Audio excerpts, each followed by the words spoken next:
Here we go with Ask Annex. As always, got a question for us. You head to the website, annexwealth.com. Look for the Ask tab. If we can help, you always click that Get Started button. Sarah Kyle is a wealth manager at Annex Wealth Management. She is back. Hello. Hello, Danny. Matt Morzy, investment team manager and a CFP. Hello. Hey, Danny. First question, does all this hype around AI remind you of the promises of blockchain, 5G, and crypto? Well, I would say it reminds me a little bit more of the internet bubble or that .com bubble in the late 90s. It has more of a wide-reaching real-world applications, and this will definitely revolutionize many industries just like the internet did. Blockchain, 5G, and crypto, they're more sector-focused, so there's a lot of hype around this, and just like the .com bubble, many companies will ride that train, but only the strong will survive. Yeah, I think that's a better comparison than the other ones because of how far this could potentially scale things. Mm-hmm. Those others are potential improvements, but it's still so early. AI has been really around for a very long time, but it's really just hitting the mainstream into a much larger effect. I agree that I think the internet is a better comparison. And for a deeper dive, we've had a couple podcasts lately, both in our SWAT podcast and Know the Difference, that have really hit this pretty hard. I had a friend argue that the Roomba vacuum cleaner is AI. Is that true? Probably. Probably. I think it does. It's supposed to learn the layout of your room, right, as it's going? There you go. It's been around. And now they make them for the lawns, too. I don't know if it's Roomba, but they have the lawnmower. There's a guy one block over that's got one. Second question on Ask Annex. A friend shared a site where I can track the top monthly ETF inflows. Is that a good source, or do they vary too much from month to month? And an inflow, is that deposits into? Yeah, an inflow or an outflow is either money going into or money coming out of specific investments, in this case, ETFs.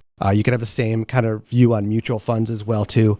For us, it's more informational than anything. It's not something that you could really make an investment strategy off. A lot of times what you'll tend to notice is that as things start to improve in terms of performance, you'll start to see inflows chase that performance because people see something doing well, so they want to jump in on it. So it's something you could track and watch, but it doesn't always add up to just because there's a lot of money flowing into something, there's going to be performance, or if there's a lot of performance, that there's necessarily a lot of money. So they're not always connected. For instance, the triple Qs, which tracks the NASDAQ 100, is up over 30% year to date, but flows are actually slightly negative for the year overall. So it's something that's done really, really well, has not had the flows to go through. But you might want to just watch that over time to see, hey, are we maybe hitting a peak in performance if those flows start to chase afterwards? You could also see stuff on the other side too. If something's going down quite a bit, you'll probably see some flows coming out of there. Yeah, I would just say it's good to gain insight into the market trends, investor sentiment, and really that popularity of that specific sector, but it should never be the only tool you use to make an investment decision. It's Ask Annex next up. I see return figures for mutual funds and ETFs ranging from 1 month to life of fund. What's the best time frame for comparison?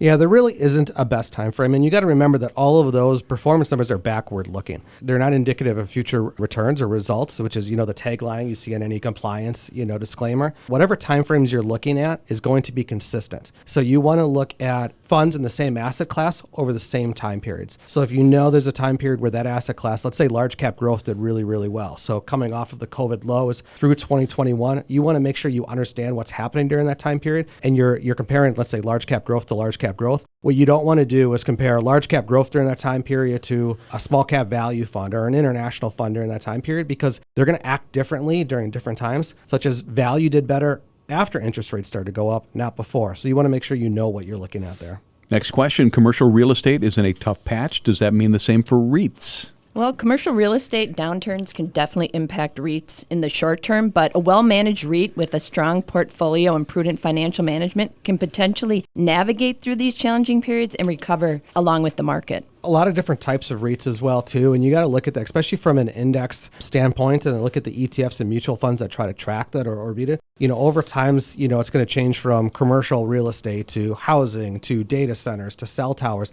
All this stuff changes depending on what's happening in the marketplace. So you want to make sure what you're aware of when you're investing that specifically. Oh, here's a great question to close on with Ask Annex. My grandson has just realized he'll need to resume payments on his student loans. He's in shock. What's the best way to prepare for having to come up with another $326 a month? He has admitted he's been spending the extra on, quote, fun things. Yeah, some of those fun things might have to change. Student loans, if those payments start up again, it's going to have to migrate from maybe going out to eat or going on trips to student loan payments. Those are all decisions that we always have to make all the time, is how to prioritize our finances and how to be good stewards of that money. So some of that mindset might have to shift.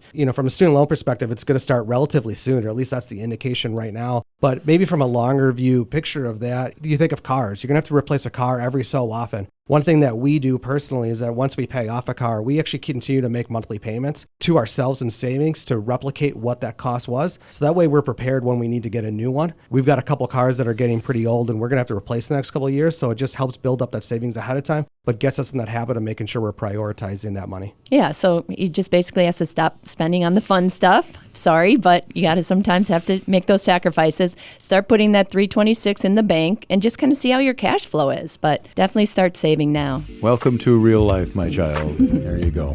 Sarah Kyle, Wealth Manager, Annex Wealth Management. Thanks. You're welcome, Danny. Matt Morzy, Investment Team Manager. Thanks. Thank you.